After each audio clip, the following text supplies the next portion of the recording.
ridiculous. Well, here's the thing. Maybe. Sometimes. Tell me about this. I want to know more. Oh, yeah. No. Holy cow.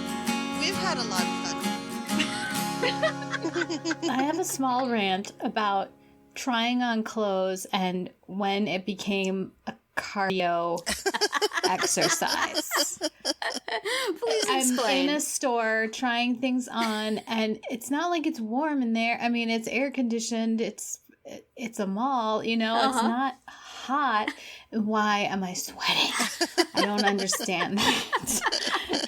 I don't understand how it's that hard to take clothes on and off. Oh dear.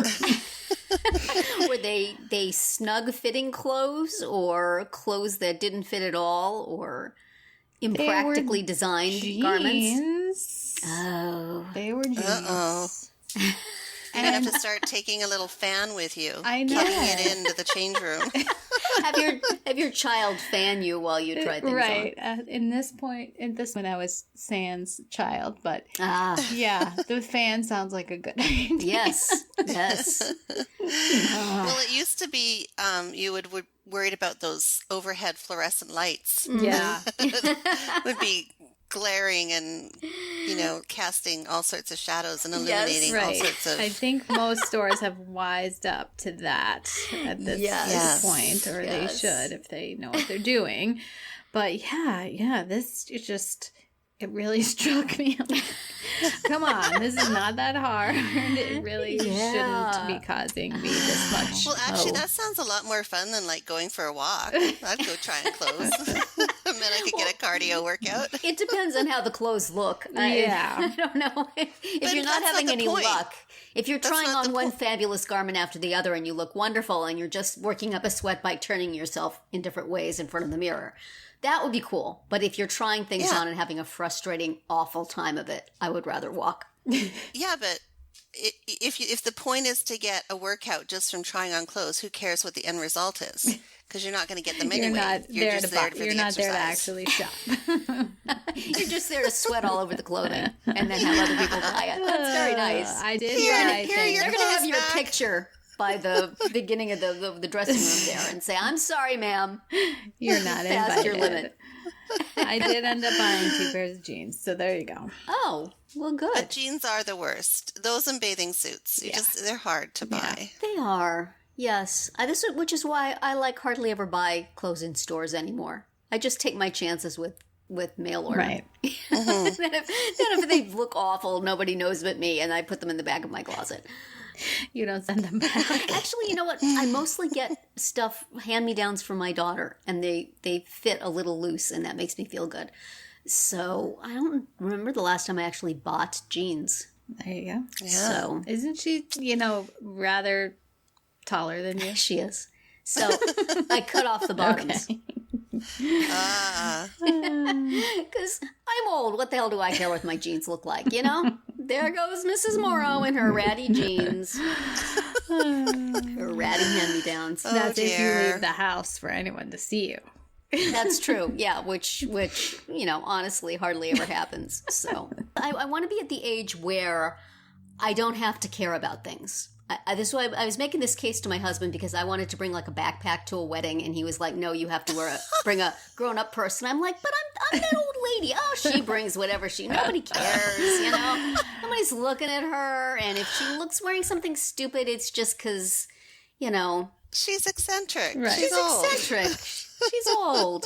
At some point, nobody cares, right? At some point, you can wear whatever you want and carry whatever you want, and nobody cares. Well, unless your daughter cares, or your son, or your grandchildren. My husband cares is the unfortunate thing. Your husband. And I was trying to explain to him what goes into switching a purse over, that it's not just just grab a nicer purse. It's this is a 2-hour endeavor. This is a production. We don't have that kind of time. At some point on the 4th of July, when there were several little boys here and they were having a Nerf war inside my house, they must have gone into my closet, and someone must have been hiding back in my closet in the deep recesses where all of the purses are. Dear. Because now all of the purses are piled up on the floor next to the hamper. Oh, no. So, and my son is not home. He's at camp. So when he comes back, his job is going to be to restore some order. He might be tired from all his dusting, though. He'll be in good practice. He's been cleaning. That's right. That's right. This is we're continuing your camp experience here at home. Yes. Today is Purse Organization Day. Exactly. Oh, dear. Well, would love to continue this conversation, but we do have a podcast. Topic for another day, perhaps. Well, yes. Let's move on to our real. What do we call it? Our real podcast? No, I don't even know. The organized part of our podcast. The organized part of our podcast. Okay. So here we go. Hello and welcome to Parenting Roundabout, a weekly podcast about the things that parents are talking about, obsessing about, and complaining about right now. I'm Nicole Eridix, and with me today are Catherine Haleko. Hello. And Terri Morrow. Hello. And today on the podcast, we're going to be talking about Parent Group Pet Peeves on our Friday speed round, shout out some stuff that we like on the Roundabout Roundup, and do some shameless self-promotion. But first, Terri's feeling a particular kind of financial pinch. Yeah. Terri, yeah. What's going on? We've talked before about kids and money, and I think we've also talked a little bit about a situation I had where somebody implied that the hotel I was staying at was extravagantly nice when I felt it was just, adequately not gross. So, we maybe skirted this topic a little bit, but I've been feeling something lately, and maybe it's just something in my part of the country or amongst my personal friends. I'm going to see from you guys if you had the same thing. A particular form of money shaming that's not, we have lots of money and can buy fabulous things and you can't, which is what you would think of it more typically as being. But, oh, you spend money on that? We don't have that kind of money. Oh, you go to that store? That's too expensive for us. Oh, you stay at that hotel? We stay at the Motel 6. And in a way that makes me feel like they're saying, hey, Daddy Warbucks, good for you. And I still feel like I'm Annie. It's like, I'm really not that well off here. I just don't want to take a shower after I leave a hotel to wash it off of me.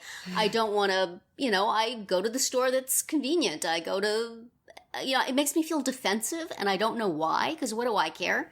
I could be flattered that people think that I have enough money, but I feel like they're accusing me of being wasteful or, it's like the whole friends don't let friends drink Starbucks thing at Dunkin' Donuts. Like, whoa, who would go to buy that coffee?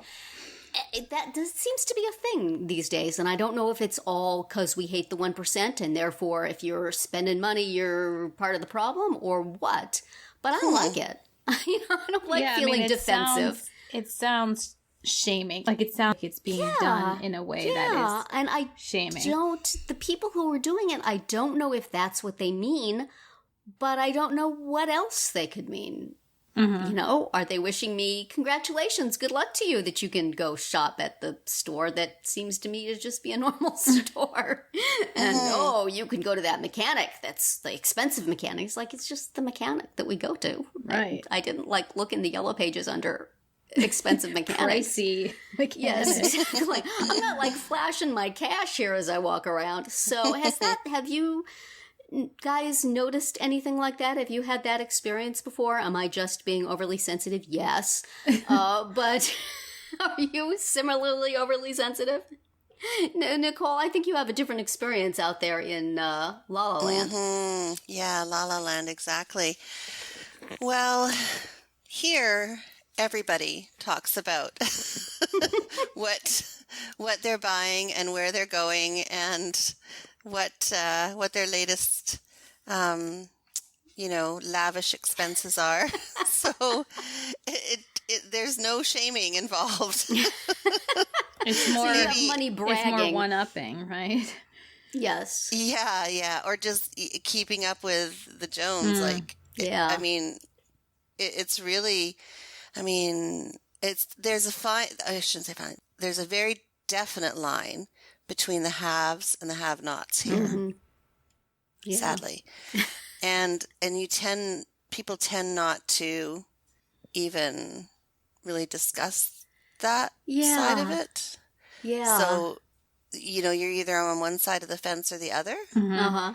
And, if you're on the have side, it's expected that you go to certain places and do Right. certain things. Like, it's just an expectation. Yeah. There's no shame. I mean, it's just, well, that's what you do. Yeah. Yeah. If you, are on the other side of the fence, then there are certain things that you do according to that within that demographic. Am I making any sense? Yes. Yes. So, for example, when we first moved here, maybe giving some examples will illustrate this situation that I'm in. Yes. When we first moved here, we were looking for, we were getting to know our community and what was around. And so my husband was asking some of the ladies at work, where do people shop? What's in the community? And one of the women said to him, well, she said, there's a Walmart and there's a Target. She says, we only go to Target. People like you and I only go to Target. Yeah. Oh, Walmart dear. is not a place for us to go. So that's kind of, it's Target that is type on of that thing. side of the line. I always Yeah. go to Target. I never go to Walmart, but it's not like I can see that though. I think they each have a very different reputation. They do. And They do. feeling. But it makes me think of my friend who used to say that she goes to the little French store Penneys. AC Penny. Yeah. Target, So it's like, yeah. are we going to Target? Pennies. We're going to Target to see. Yeah, what but they it have was today. it was just very matter of fact. I mean, I don't care either way. It just depends on what I need. Yeah. Right? Like for me, it really just depends on what I'm looking Or for. where you happen to be. I mean, we have a Target is closer to us than a Walmart, so I would go to the Target. But I would, if the Walmart was in the same place, I would go to the Walmart. Who cares? Yeah. I mean, I tend not to, I don't know. This isn't the culture that I've come from, this type of culture. So I'm a little bit less discriminatory as to where I go and what I do, which sometimes I guess appalls my friends, but and so then the other, we also had people tell us, well, we go to this shopping mall. We don't go to that shopping mall. Or yeah, and then finally my last example is that we still have this beat up old blue car that wasn't so old years ago. And it's just, it's like seriously, it's a clunker. And my husband drives it around. He drives it to work. Mm-hmm. And then we have a newer vehicle. But our friends are like, okay, so when are you going to get rid of that blue car? Oh my. When are you going to upgrade? Yikes. It's sitting out the front. The paint's peeling off it. It's like rusting out. You have it up on blocks on the lawn? Yeah, not yet. But we do get the comments of, okay, so when are you going to get rid of that? Oh, dear. So anyway, that's kind of the situation down here. There's very, a certain group of people shop or do things and have things from certain places. Yeah. It's just an expectation. I can think of places like that. Like, I mean, Whole Foods, I would think of. If you're going to Whole Foods, then you can afford things that I can't. Or King's is another kind of nice supermarket here. But I don't think of the place that I go as being that way. But obviously other people do. And it just unsettles me a little bit. I don't, am I spendthrift? I don't know. Catherine, do you have the same problem or any variation on it? Well, I don't know exactly. There certainly is the whole perception of certain stores or places different from others. And I know my teenager will notice if, say, someone is on Instagram and she'll say, all he ever posts is like pictures of stuff he bought or stuff he got. And she is really, turned off by that. She thinks that that's not, I don't know if she thinks it's rude or I think she thinks it's bragging and that's why it bothers her. Yeah. So we have that. But yeah, I mean, there's certain things that, yeah, I mean, you have your vehicle is definitely a thing. Like, Yeah. Do you have a new one? Do you have an old one? Does your child have one?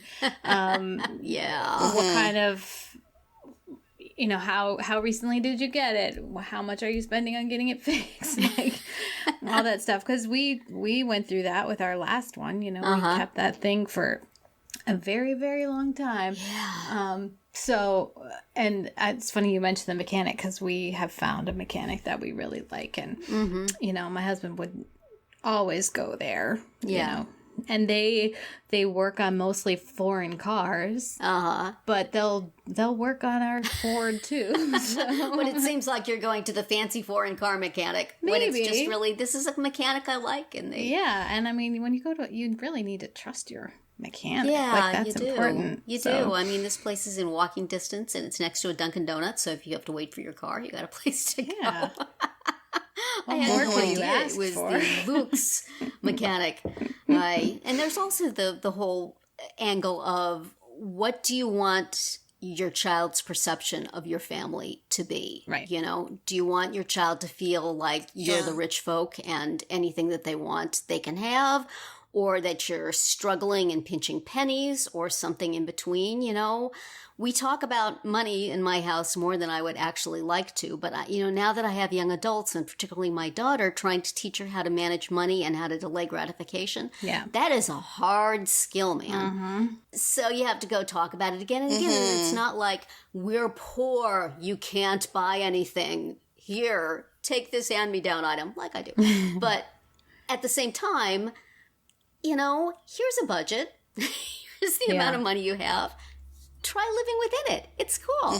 So sometimes I think that the things we do and the places we go send messages. We have friends who seem to be traveling a lot of the time and going out to eat a lot of the time. And, my daughter and I talk about that, and whether that's something we would want to do, and how it's better maybe to pick the times you go out and do stuff, and then it's more special and you're not spending money right and left. But, this a couple of these recent little money shaming incidents made me think, am I sending the wrong message? Am I sending a message that we're fancy folk? Right.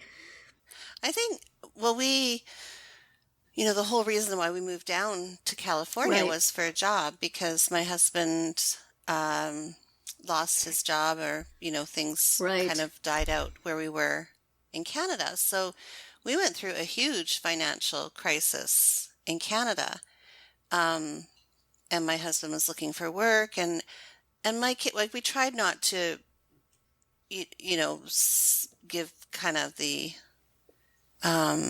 emotional side. We tried not to demonstrate the emotional hardship of it, but, we definitely were open about the struggles that we were facing. And then, of course, the process of moving, I mean, that had to be a family, that had to be discussed. I mean, why we were going to pick up and move to another country. And so I feel like my kids have lived through that. And then coming here are, despite all the opulence that's around us, like, I was in the Albertsons parking lot, grocery store parking lot the other day, and just the line of, luxury vehicles is just unreal. And, it's just not, it's not the norm. And so so in this land of like lavishness and overindulgence, we often talk about where we came from and why we came here, and, just how important it is to be mindful. And if you are spending money, does it make sense? Yeah. And can you do it? And I don't know. Because I guess we just come from a different experience altogether. So it makes our money lessons a bit different. So, so that's kind of how we approach that with our kids. Which is interesting, because right now I'm getting text messages from my son. Mom, I don't have a job. I've got to get a job. I don't have enough money left in my bank account. Yeah, that's hard. That stinks. Getting a job right now is hard. It is. Especially when you've facing a tuition of like $20,000 for a year. Yeah, and I mean, I mean, I have a house full of people who are not fully employed, and I'm overly employed. And it's like, so you do really think about each purchase. Do we need this now? Do we need to do this renovation? Can we limp these cars along a little bit longer? So, I mean, I feel like I agonize over everything, but then I do, I pick the cheapest possibility. So when someone says something about it, that hurts because you're like, wait a minute. Does, I'm come really look at my trying bathroom here. where the floor is about to fall through. I don't spend money right, loved. Really, I don't. So, how many hours did it take me to decide to buy one little stupid thing for my birthday? Yeah. So, I don't know. Yeah. It's weird, and you don't want to give your kids a complex about it, but you also don't want them to feel entitled. And Yeah. That's the part that I think I have the most trouble with is the whole entitlement thing. Like the other day, one of my kids wanted something, and it was a for sure want. It was in no way a need, and I said, yeah, you can have that. It'll cost about this much, and you can pay for it. Why do I have to pay for it?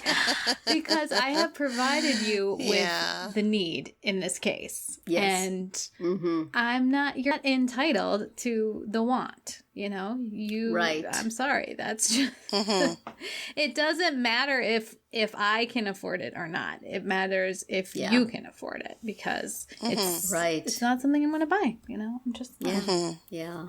I think basically if people would just not talk about money to other people, that would be a good thing.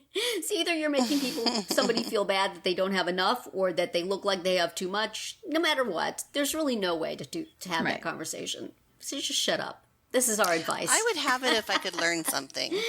I want to, if I could learn something about, what was I thinking about the other day that I really want? Oh, buying insurance.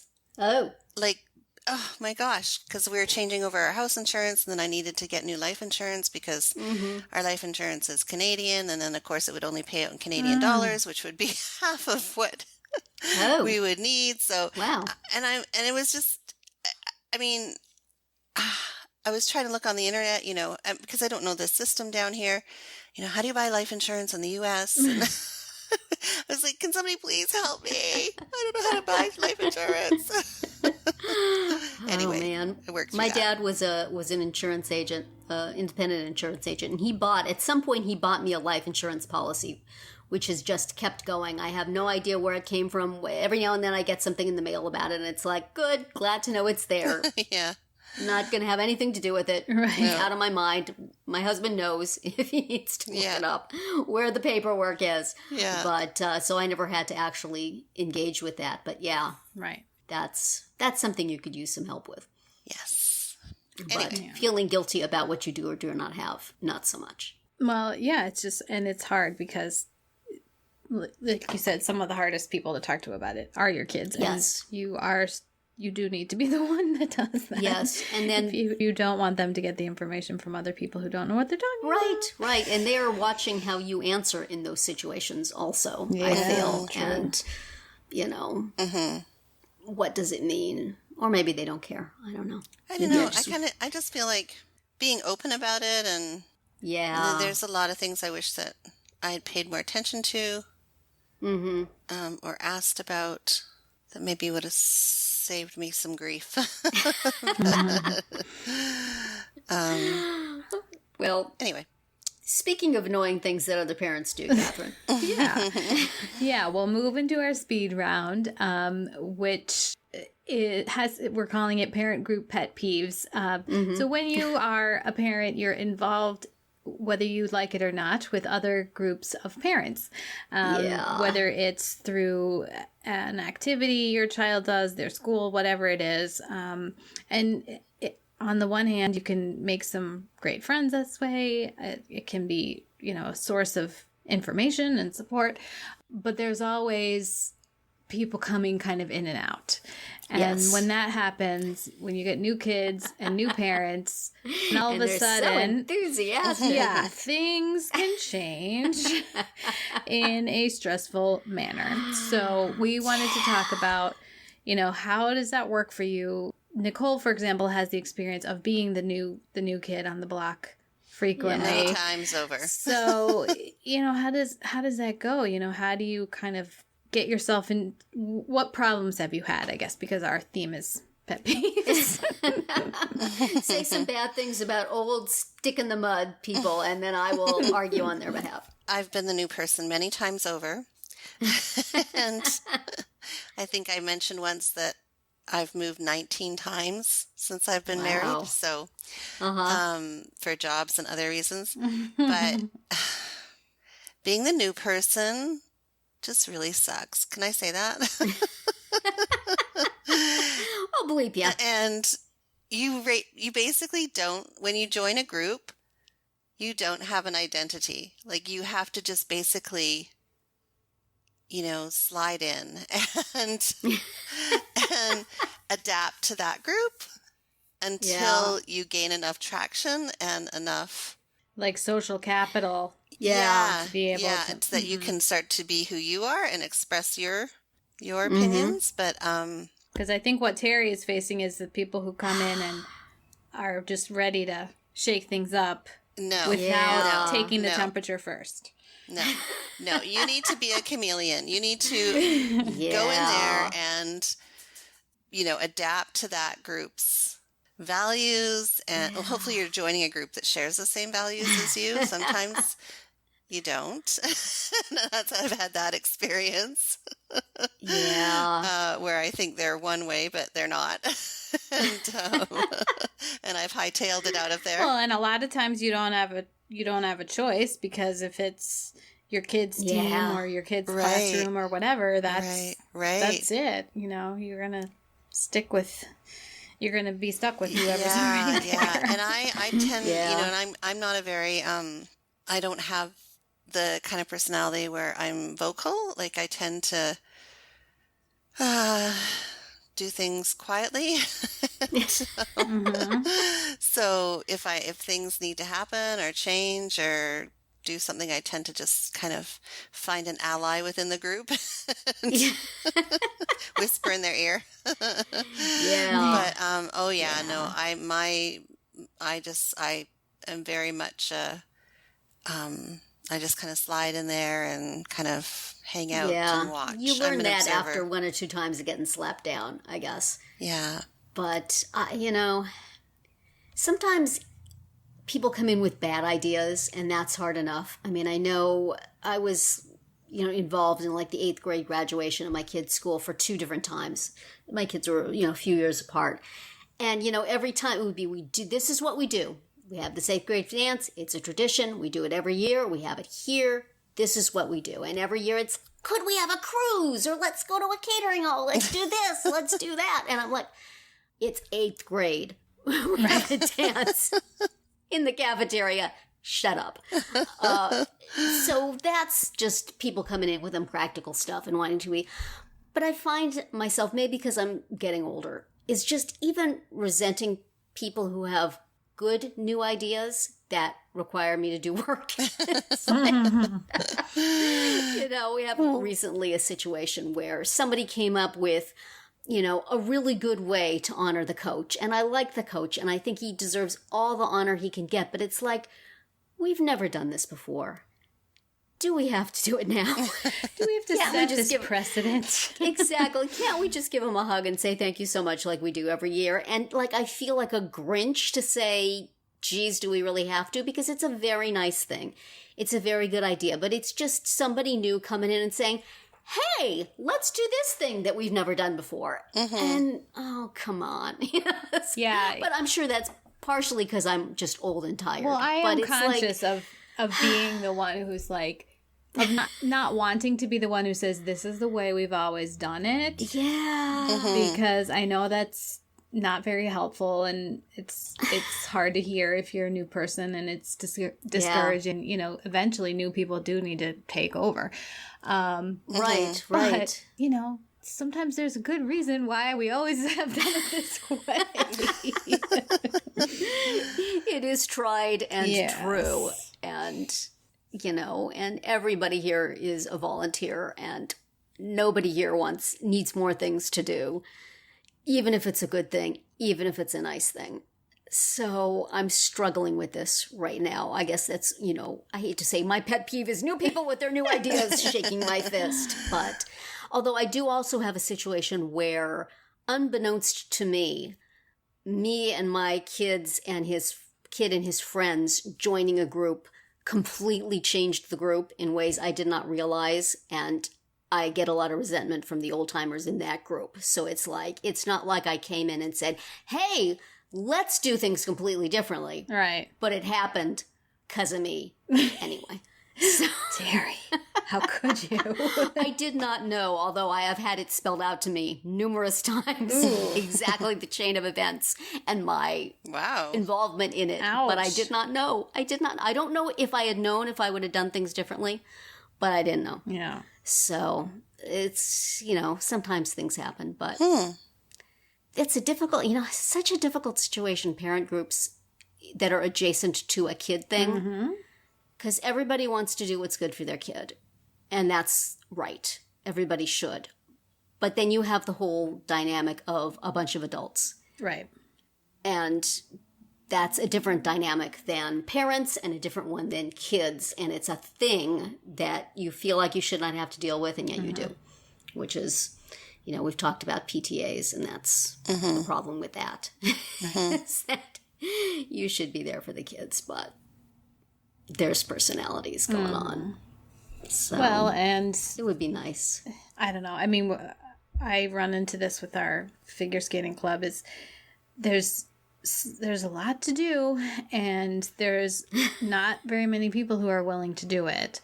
Yeah. But at the same time, sometimes you get, well, so and so is willing to do it, but only if we do it a different way, and then you're stuck. Then you really have to decide what matters more, or can we live with doing it differently in order for it to just get done. It's hard. And when some people in the group don't want a different person or whatever, or that particular person, it's rough. It's rough. Yeah. So I don't know, coming into a new group or coming into an established group is just, it's so tricky, especially when it's women. It's all women. That is true. It's navigating this. There is no navigation. Right. There are no rules. the rule is don't rock the boat, right? Yeah, don't rock the boat. Except for my idea, which is good and Right. helpful. My idea is so much better. We'll make it so much simpler, as opposed to your ideas, which are making it so much more complicated. I know. I was just sitting here thinking, at the beginning of this topic, I was saying, how I tend to just slide in and not, make any suggestions or comments for the first, 10 years. In the meantime, I'm feeling very hypocritical because I'm telling my daughter to, get in there and make some change, because I want her to join the Possibilities Club at her high school, which is the club for students. So for the general education population, they have this club called Possibilities, and they go in there and they interact with these special education students. Yeah, you got opinions on that. I have lots of opinions on that. And then of course they have, the special needs dance at the end of the year. Anyway, it just, I'm like, okay, Kristen, you're going to join this group and this is what you're going to do. Yeah. The whole thing of making our daughters be our avatars to go and do things that we think need to be done, but we can't do ourselves. That's a whole nother topic. We got to put that aside as a topic for another week, because holy cow, is it a bad idea, and yet it is completely irresistible. Although it depends on your daughter, and my daughter, no her daughter personality wants to be her mother's chess piece. No, but it depends on her personality, and if she shares the same passion. but you don't have to go up against the mean girls who are going to tell her, this is the way we do it. I don't know. Well, I wish her well, and you. Yes, But I'll keep you I updated. will move on from peeves. But remember, you can hear a new speed round every Monday Yes. through Thursday. And, Yes. peeves get some play, I would say, in the speed round from time to time. that's right. That's right. We are often peevish. And now we bring you some great things that we've seen or heard or read recently or used that we want to shout out and share with you. So these are not peeves. The opposite of peeves. Right. Terri, Our pet praises, got I for us? guess. that's right. I don't know what to specifically call this. I guess it's the Apple operating system cloud. I guess it's the cloud. I guess it's a cloud thing. But I have recently been extremely enjoying the way in which, in the new iteration of cloud stuff, you can cut or copy something on one device and paste it on another device. Ooh. This is just something that makes my life better in so many ways. I used to use it for, like, for example, if I needed to put a password in on my phone, I could go into my password manager on my laptop, copy it, paste it in the little password thing on my phone. Wonderful. But recently now that I have my nice desk set up, I have 2 laptops open and I'm doing work on them, and I could have, like, if I have like an old version of something up on one computer and a new version on another, I can like cut and paste things back and forth. If I want to have like a memo pad open on one computer and put boilerplate stuff over there, I can cut it on one laptop, paste it on the other laptop. It's magic. It's so wonderful. It's so useful. It does not work 100% of the time, and I don't always understand why the times it doesn't work. It's like every now and then it says, we want you to remember the old way. Be frustrated for a few minutes. Let us catch our breath, and then we'll be magic again. But oh my gosh, when it works, you guys, it is the awesomest thing. Awesome. So, Nice. thank you, Cloud. Cool. I don't know how it works. I don't know how it pastes the right thing in the right place. Don't care. It's wonderful. Just does Very it. cool. Catherine, how about you? What have you got? I listened to yet another new podcast, and I thought it was charming and really interesting. Okay. In this space, previously, I've mentioned the writer R. Eric Thomas, who is very funny on Twitter and has a daily column at l.com. And he has a newsletter too. So I signed up for the newsletter. And in the newsletter, he mentioned that he participated in this podcast called The Loving Project.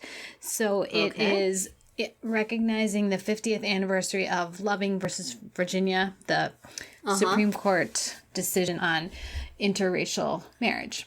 Oh, And so every other week they have a couple on that talks about their relationship and their marriage. And so Eric and his husband David were on.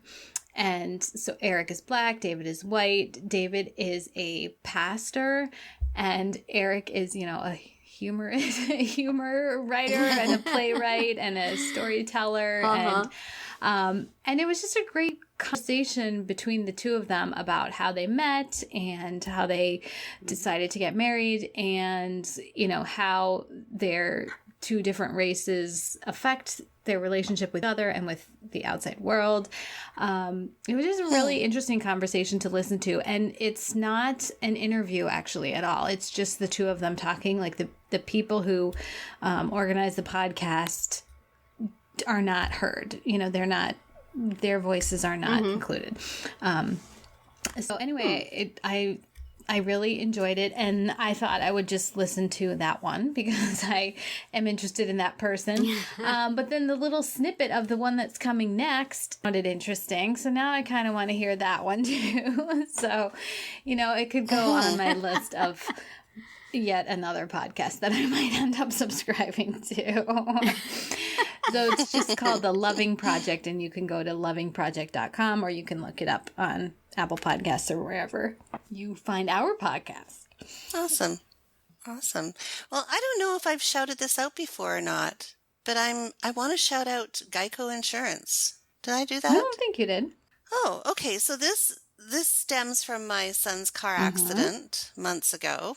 it's still it's pretty much wrapped up now. But I just want to say Geico Insurance has been fabulous, and they have been very communicative and upfront about things and following up, and not like in a harassing way, but Good. but just they've really met our expectations in what, how things kind of financially got resolved, and everything is on their website. You can go in and see where you are in the process and what's happening, and there's a quick turnaround if you're getting any money back. So I just have to say, and they've got a great app on your phone that you can download. And so when you're in an accident, you just have to go to this app. So I needed to say, thanks, Geico. It was not a positive, event, obviously, but Right. Whenever they deal with someone, it's because there's been a problem, right? So yeah, Right. exactly. But I've been surprisingly happy with their customer service and the way that things have been done. So thanks, Geico. And you're even forgiving the fact that their spokes creature is something that if it were in your shoe, you would be unhappy. little lizard. Exactly. I'm overlooking That is the exception to your anti-reptile Yes. rule. Can you please get a new, I don't know, mascot or brand or whatever image? And maybe they should start selling life insurance, There because you that go. would solve your other problem Yes. that you're having. Wouldn't that solve my other problem? Exactly. Maybe they already do. I need to look into that, but yeah. Well, that's good to know. I always wonder about that insurance because I enjoy their commercials and think, but if it's supposed to be affordable, it's probably not. Well, there we are back in our money conversation. Well, and that's the thing that I was worried about, because it is considerably more Yes. affordable than some of the traditional insurance companies that are out there, but they really, did a good job, and I didn't feel like Interesting.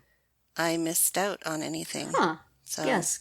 especially, and now that we have 4 drivers yeah. in our family, our insurance rates are ginormous Yes. to begin with. So we need to look for affordable Yeah. insurance, and hey, Geico's pulled through on every Cool. count. Good So to know. yeah, so that's my shout out. All right. Well, thank you, everybody. And now we are going to move on to shouting out the things that we have done that we think that other people would enjoy. Nicole, what do you have? Once again, I have collaborated with Terri at the Friendship Circle. Once again, Terri has said, I need a host for this week. Quick, get me something. Help me! And then I will say in return, great, I'll do it as long as you give me great reviews for my book that's coming I out. think at this point I owe Nicole about a book's worth of reviews of her book. It's a win-win situation. So I'm hoping. So yes, I put together a list of websites that parents can go to, and there's a variety of activities on there that they can do with their kids over the summer to prevent that summer slide. Yes. So, and particularly for kids who have maybe learning disabilities or other learning issues, these sites are sort of disability friendly. So, Yeah, they're pretty cool as I was looking through them. I was thinking, I want to go play with that. awesome. Catherine, what do you have? I have over at highlights.com, where I write regularly. I have a piece on how to calm your overexcited toddler.